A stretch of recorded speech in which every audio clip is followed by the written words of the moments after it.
I was born in a family of 11 children, one mother, one father. 11 children. I am number 6, right in the middle. I was born in an island 7 miles wide where I still live, but I was born in the poorest village on the island. It's called Bainstown, named after a person. I was born in a wooden house on 4 big rocks to keep this wooden house from being on the ground so that the roaches and the rats wouldn't get in. Well, they got in. This wooden house had 2 bedrooms and another room that served as kitchen, dining room, and sitting room all in one. It was made out of clapboard, they call it in the Bahamas, which was your low-income battered house that you had to keep patching up.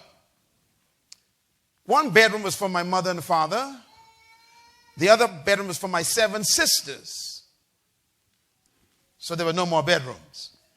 So myself and my 3 brothers had to sleep on the wooden floor on these mats that we got from our mother and father. We would cover ourselves with dirty sheets that would be washed every weekend. And we were bitten by rats, and roaches crawled over our bodies, and mosquitoes were our best friends. We would wake up with blotches all over our bodies. I remember many times we couldn't sleep because of the mosquitoes. And we lived that way, but we were very happy because we didn't know we were poor. Everybody else was poor. There was no comparison. And I remember my mother and father telling us that we must learn the Bible no matter how difficult life became.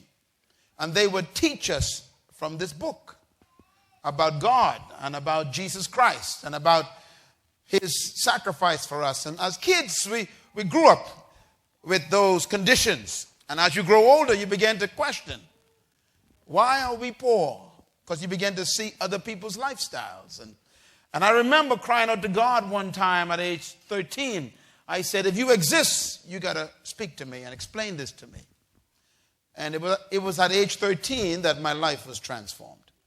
Because that night at 3 a.m. outside on the dirt ground, under the stars in the Bahamas, with tears running down my face, I asked God to explain to me why we were poor. His answer was simple. He says, because of your mind. That began a journey for me. I surrendered my life to God that night at age 13. I never went back. At age 14, I wrote on paper everything I wanted to be and to do. Today, I am doing those things. And something happened between sleeping on the floor and flying my own jet today. Now, what happened is I had a mental transformation. Nothing changes until your mind changes. You can change your clothes and still have the whole mind. You can change your location and still have the old mind. You can change your house and still have the old mind. Nothing changes until your mind changes. And during that journey as a young man, I began to read the Bible at age 14. Ladies and gentlemen, I'm serious about this. I read this book at age 14. I read through the entire book, and I didn't understand nothing. Because the Bible is a very complicated book. And also I read it in the King James Version, which is even worse. But I read it because I wanted to know what God said to man. When I was 15 years old, I read the Bible again, completely through. And I began to understand it. By age 16, I began to memorize big chunks of this book.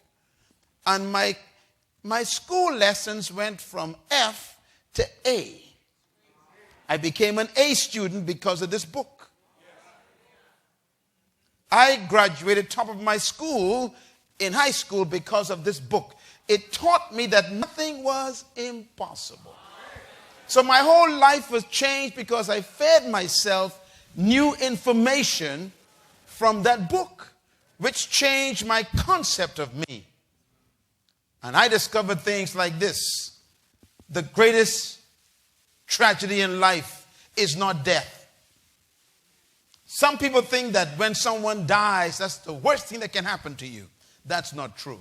I discovered that the greatest tragedy in life is not death, but it's life without a purpose. It is more tragic to be alive and not know why than to be dead and not know life. Because when you are alive, you got to explain what you're doing with your hours, with your minutes, with your energy, with your talents, with your time. You got to explain, why am I here and what did I do last week with my life? Most people are living as an experiment. I discovered that there are 5 questions that everybody must answer to become successful.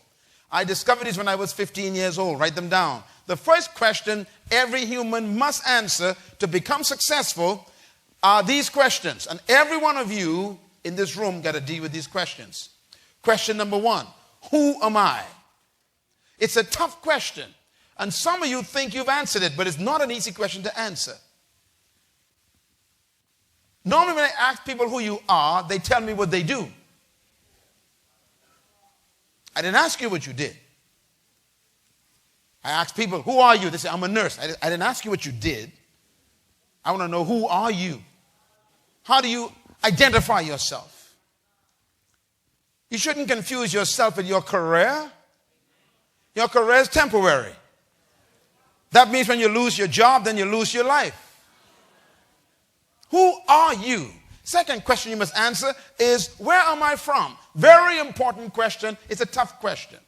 As a matter of fact, humans have been trying to answer these questions for over 2,000-3,000 years.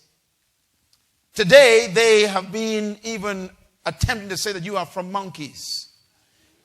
They talk about evolution. They talk about man starting as a slime that became a salamander, that became a tadpole, that developed into a frog, which became eventually an ape man, that became a human.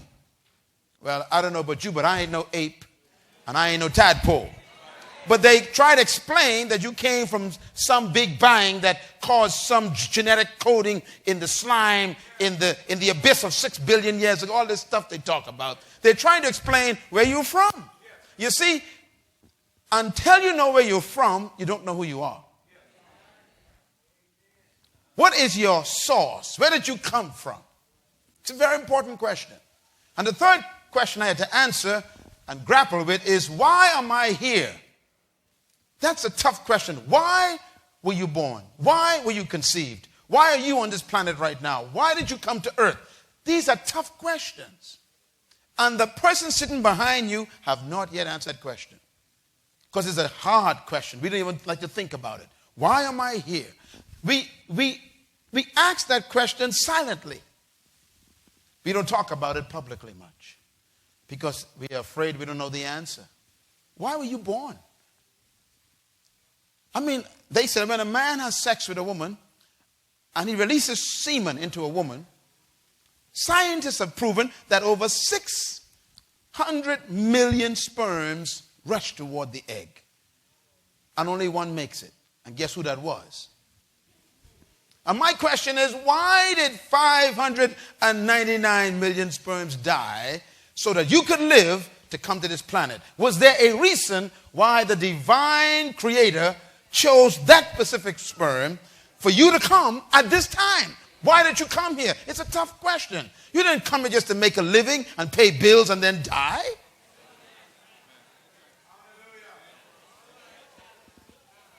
You didn't come just to make a living. You came here to make a difference. You came to deliver something that we're supposed to have. We got to find out what that is. You're not a mistake. You are not a biological accident. So why did you come here? It's a tough question. The fourth question everybody must answer is, what can I do? What is my true ability? And this is a tough question because most of the people in this church sitting here today are living below their true potential. You don't know what you're capable of. Why? Because we have accepted other people's opinions of our own ability. We've allowed people and culture and society to tell us what we can and cannot do. I was a victim of that years ago. I had to be delivered from people. Even living in this city, this town right here, could be your greatest curse. Because there are certain things they don't expect you to do in this town. They tell you how far you can go, what you cannot do, what's never been done, and you better don't upset the boat and don't achieve that here, and you can't do that here. They muffle your true ability. What can you do is the question. It's a tough question. And the fifth question, write it down, everyone must answer, is where am I going? This one has to do with your destiny. Where are you going in your life? Where will you be in the next 10 years? What do you see for the next 50 years of your life? What do you want to do with yourself in the next 40 years? What do you see in your life as your future destiny? What's your hope to become and to do in your life? Or are you simply waiting for the next paycheck? Is your life as short as the next bill you pay? Is there a sense of destiny in your life? God sent me here to talk to you, to let you know that you are not just here as a passing fantasy. You came to this planet because something that you need to do is still undone. Tell your neighbor, I am loaded. Say it again, I am loaded. Say it again, I am loaded. He'll be okay. Just keep looking at me, please. Write this down, please. Very important. You were created to live life with meaning and purpose. You are not a mistake. As a matter of fact, until you discover your personal reason for living, you will never be fulfilled. You were born, sir, to do something important in this world. That's why I am convinced that all of us were created for a purpose, equipped with potential, and designed for a destiny. I am convinced that you are loaded with stuff that we haven't seen yet, and is trapped under your fear of people. As a matter of fact, some of your greatest graveyards are your jobs.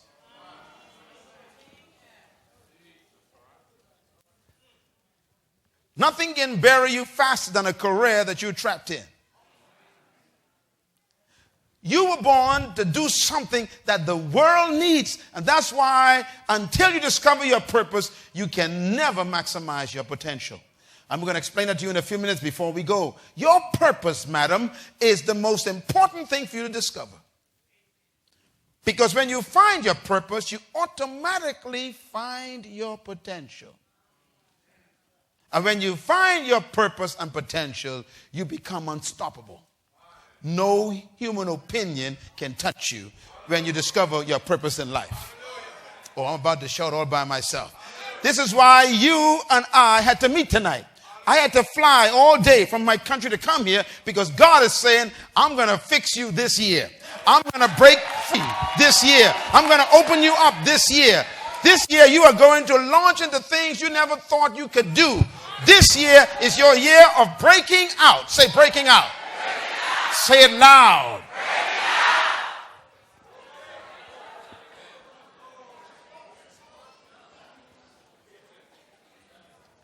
As we drove here from the airport to the town this afternoon, I saw something that always stirs me.